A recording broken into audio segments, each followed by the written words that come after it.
everyone, this is Mark with JideTech. In this video, we're going to be checking out a pan, tilt, and zoom power over Ethernet camera from JideTech.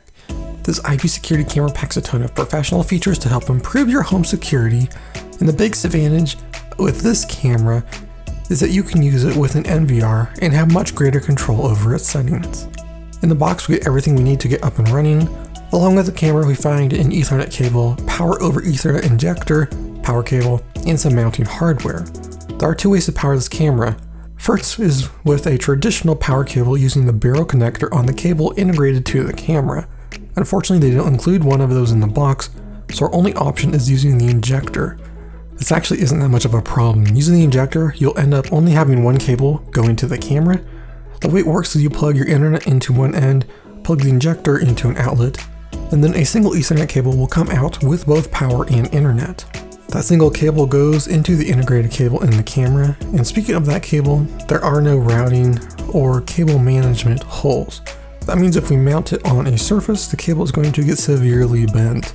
Pulling it out of the box, it already looks like it's about to break. The only real option you have is to drill a hole through the ceiling when mounting to route the cable through.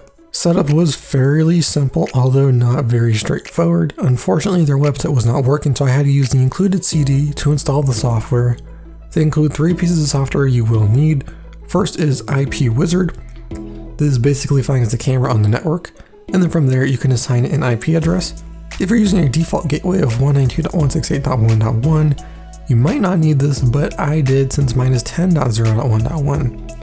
DHCP is disabled by default, so you'll also need to assign an IP address. But once that's done, you can go to the camera's IP address in the web browser. Internet Explorer works the best, and unfortunately there are no drivers for Mac. After that, we can view and control the camera as well as adjust some settings. They also include HCMS Viewer, which is just a desktop experience of the website. It doesn't work better, but you never really want to use any of them anyway. For me, I'd much rather use an NVR to view and control the camera. By doing that, we can also set up things like recording schedules and scheduled motion. This is a generic ONIF camera, which means that it works with pretty much any NVR or surveillance client. I tried it with both Synology Surveillance Station as well as iVideon. It worked with no problems on both, and the experience was much better than the website. The only time you'd really want to use the website is if you're changing some hardware level settings. I really only use it to remove the brand watermark, adjust time, and enable DHCP. For a security camera, this is very high resolution. It maxes out at 2600 by 1944, somewhat of a square resolution, but much higher than typical 1080p of most consumer cameras. It's got a 4x optical zoom lens, which helps with clarity when zoomed in, and image quality is pretty good and things are fairly sharp.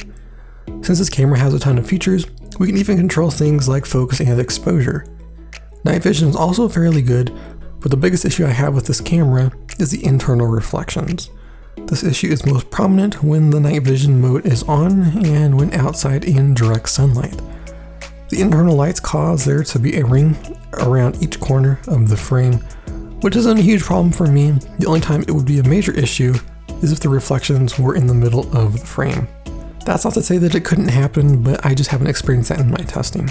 Pricing of this camera is a little strange. At $150, it costs much more than a consumer PTZ camera like the AMCrest Pro HD at $60, but also costs less than a true NVR IP camera, which costs anywhere from $200 to $300. Overall, I do think this is a good camera. It's a solid unit and is great for someone looking to make their way into NVR setups. The website and included software isn't that great, but it's meant for use in some other type of recording setup anyway.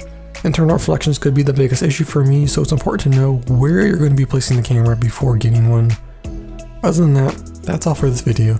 If you want to pick one up, I'll be sure to leave a link to it in the description below. If you like this video, be sure to leave a like and hit the subscribe button for more videos like this. This is Mark with JideTech, and I'll see you in the next one.